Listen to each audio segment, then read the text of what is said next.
हिंदू मुस्लिम हे मंत्रमध्ये ऐक्याची भावना आहे. घेतला भाऊ आम्ही तुमच्या घरी येतो आणि त्यामुळं ते काही धर्मामध्ये विषय नसतात.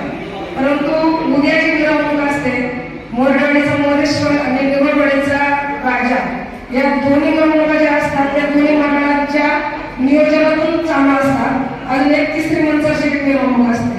परंतु ज्यावेळी डीजे लावले जातात, तुम्ही सांगितलं डीजे मध्ये कॉम्पिटिशन असतं, डीजेवर गाणी चांगली लावून पण डीजे मध्ये सायरनचा आवाज ज्यावेळी सोडला जातो त्यावेळी त्या कर्कश आवाजाने नागरिकांना त्रास होतो.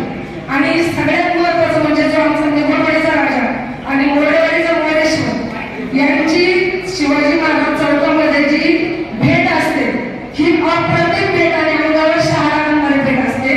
ती भेट पाहण्यासाठी पूर्ण आंबेगाव तालुक्यातील समाज तिथे एकत्रित झालेला असतो. त्यामध्ये तिसरी मिरवणूक दिसून किंवा डीजेचे सायरनचे आवाज सोडले जातात. त्यामुळे अगदी ती भेट जी असते म्हणजे आम्हाला तो क्षण अविस्मरणीय असतो आणि तो सर्वांना तो एक आनंदाचा हे असू द्यावा. आणि मोरडवाडीची आणि निवडवाडीची ज्यावेळी मिरवणूक असते त्यावेळी पारंपरिक सुद्धा वाद्यांचा वापर केला जातो. पारंपरिक वेशभूषा वगैरे अशी मिरवणूक असते. परंतु मागच्या वर्षीचाच तो प्रकार जो नरवडे साहेबांनी सांगितला, हे सायरनचे आवाज डीजेमध्ये सोडले जाऊ नये अशी माझी अपेक्षा आहे. त्याचप्रमाणे आता सर्व बांधवांना गणेश उत्सवाच्या शुभेच्छा. त्याचप्रमाणे साहेब एक माझी अपेक्षा अशी आहे, आता सुद्धा गणेश मंडळामध्ये 10 दिवस भरपूर पूर्ण आंबेगाव तालुक्यामध्ये माझ्या वतीने सुद्धा भरपूर कार्यक्रम आयोजित केलेले आहेत. मंगळगौरीचे कार्यक्रम असतील किंवा खेळ पैठणीचे कार्यक्रम असतील, महिला वर्गासाठी जे कार्यक्रम ठेवलेले आहेत तिथं रात्रीच्या वेळी हे मद्यपान करून येणारे तरुण असतात, त्यांचा खूप त्रास असतो. त्यावेळी आम्हाला पोलीस प्रशासनाचं सहकार्य असावं अशी आमची अपेक्षा आहे.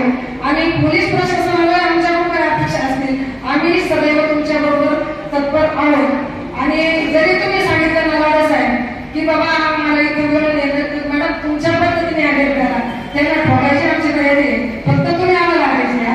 आणि गणेश उत्सव आनंदात साजरा व्हावा, त्याचबरोबर ईदही आनंदात साजरी व्हावी अशी अपेक्षा व्यक्त करते आणि सर्वांचं सहकार्य मिळेलच अशी अपेक्षा व्यक्त करून घ्या.